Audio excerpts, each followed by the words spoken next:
Hi నమస్తే, నేను ఎలికంటి Shankarrao, right politics. ఈరోజు అనూహ్యంగా అనుకోకుండా తీర్మార్ మల్లన్న గారు నోముల సత్యనారాయణ గారి ఇంటికి వచ్చారు.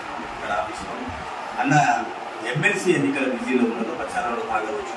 కాంగ్రెస్ పార్టీ ఆయన అభ్యర్థిగా ప్రకటించింది. అన్న ఎట్లా ఉంది ఇప్పుడు? మొత్తం మీద ఎంపీ టికెట్ ఆశించారు, ఎమ్మెల్సీ టికెట్ వచ్చింది. హ్యాపీనా? ఇస్తున్నాం. పెద్ద బాధ్యత. ఎందుకంటే ఎంపీ అంటే 7 అసెంబ్లీ నియోజకవర్గాల పరిధిలో ఉండేటువంటి ఒక బాధ్యత. ఇది 34 అసెంబ్లీ నియోజకవర్గాల పరిధిలో 5 ఎంపీలను కవర్ చేస్తూ జరుగుతున్నటువంటి పోరాటం. ఇక ఇది పెద్ద బాధ్యత అనుకోవచ్చు కాంగ్రెస్ పార్టీలో.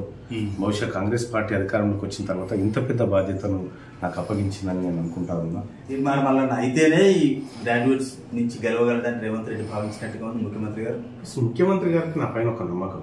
మల్లన్న ఎట్టి పరిస్థితిలో ఈ సీటును తీసుకురాగలుగుతాడు, ఈ సీట్లో విజయం సాధించగలుగుతాడు. ఎందుకంటే గతంలో తీర్మార్ మల్లన్న ఇక్కడ నుంచి ఇండిపెండెంట్ గా పోటీ చేసినప్పుడు కూడా రేవంత్ రెడ్డి గారి ఆశీస్సులు నా పైన ఉండేటి. అలాగే ఇక్కడ ఉన్నటువంటి మంత్రి కోమటిరెడ్డి వెంకటరెడ్డి గారి ఆశీస్సులు ఉండేది.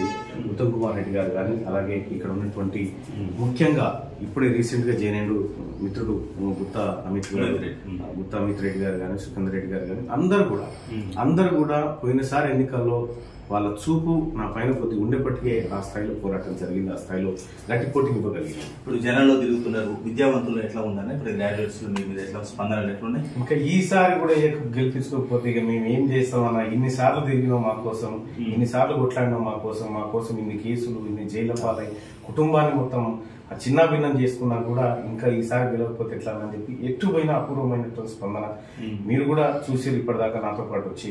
మీరు రావాల్సిన పని లేదన్నా, మేము డిసైడ్ అయిపోయాం ఎప్పుడో ఈ విషయంలో అని చెప్పి చెప్తా ఉన్నారు. అయినప్పటికీ కూడా బాధ్యతగా అభ్యర్థిగా ఓటు అభ్యర్థించడం అనేది నా బాధ్యత. అందుకోసం విస్తృతంగా పర్యటన చేస్తా ఉన్నాను. అయితే పోయినసారి ఉన్నంత సమయం ఈసారి లేదు. పోయినసారి 6 నెలల ముందు ప్రిపేర్ అయ్యి పాదయాత్రలు చేస్తూ ప్రజల్లోకి వెళ్ళిపోయినాం. కానీ ఇప్పుడున్నటువంటి పరిస్థితుల్లో కాంగ్రెస్ పార్టీ అధికారంలోకి ఉండడం ఒక అడ్వాంటేజ్ అయితే, దాదాపు 34 అసెంబ్లీ కాన్స్టిట్యున్సీలు 32 కాంగ్రెస్ పార్టీ ఆల్రెడీ ఇప్పుడు మీరు ఎస్టాబ్లిష్ అయ్యింది కదా, జనాలు ఉంది. ఆల్రెడీ ఎన్రోల్మెంట్ ప్రక్రియలో కూడా చేసినాం, అందరం భాగస్వామ్యం చేసినాం. ఈ రకంగా అన్ని రకాలుగా ముందుకు పోయినాం. ఈ ఉప ఎన్నిక నాకు అత్యంత కీలకమైనటువంటి ఎన్నిక. ముఖ్యంగా కాంగ్రెస్ పార్టీకి కూడా ఇది అత్యంత కీలకమైన ఎన్నిక కాబట్టి ప్రభుత్వం ఏర్పడ్డ తర్వాత బహుశా మొదటి ఎన్నిక ఇది మేధావి వర్గం నుంచి.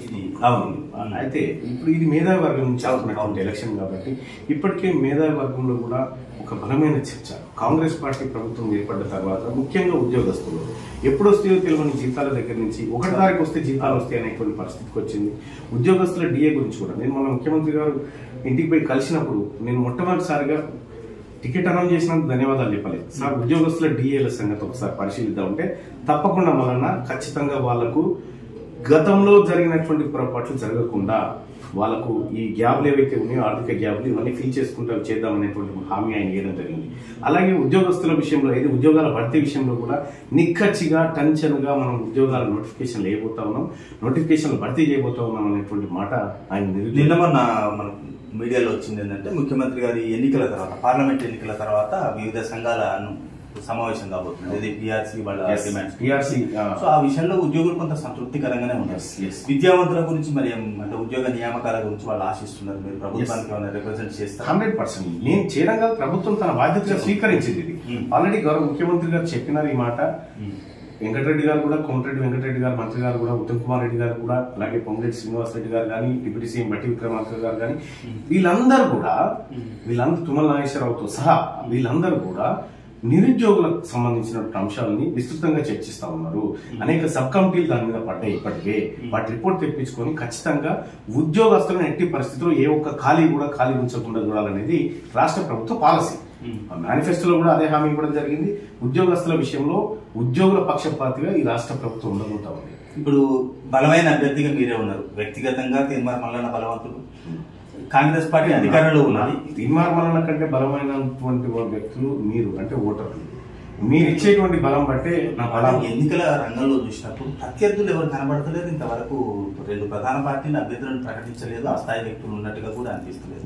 దాదాపుగా ఏకపక్షంగా ఉంటుందని అనుకోవచ్చు. అంటే పోరాటంలో రాజీ పడము, కానీ మంచి రిజల్ట్ పోయినసారి కంటే పోయినసారి ఒక 4 రోజుల పాటు ఎన్నికల లెక్కింపు జరిగింది. ఈసారి మొదటి రోజే అయిపోతుందని అనిపిస్తుంది. అంటే మొదటి ప్రాధాన్యత ఓట్లతోనే మంత్రి కోమటిరెడ్డి గారి ఆశీస్సులతో మాట్లాడినా కలవడం జరిగింది. ఆయన గోయడ్ మల్లన్నాడు ఖచ్చితంగా ఉమ్మడి నల్గొండ జిల్లా నుంచి కావాల్సినంత సపోర్ట్ మల్లన్న మీకు ఉంది, నేను సోదరంగా చెప్తున్నానని చెప్పి ఆయన చెప్పడం జరిగింది.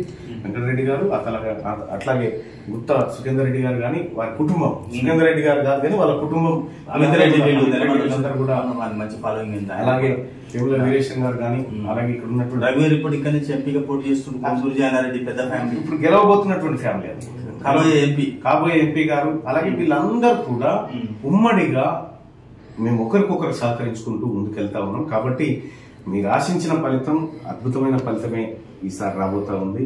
చట్టసభలో ప్రశ్నించే గొంతుగా మొదటిసారి అడుగుపెట్టే అవకాశం. ఈములను ఇప్పటికే 2 సార్లు ఇబ్బంది పెట్టారు, ప్రజలు గెలిపించుకోలేకపోతున్నారు. నేను కూడా ఒక అభిమానిగా అనుకునేది ఏంటంటే మల్లన్న ఈసారి ఖచ్చితంగా చట్టసభల్లో కాలు పెట్టాలి. ధన్యవాదాలు.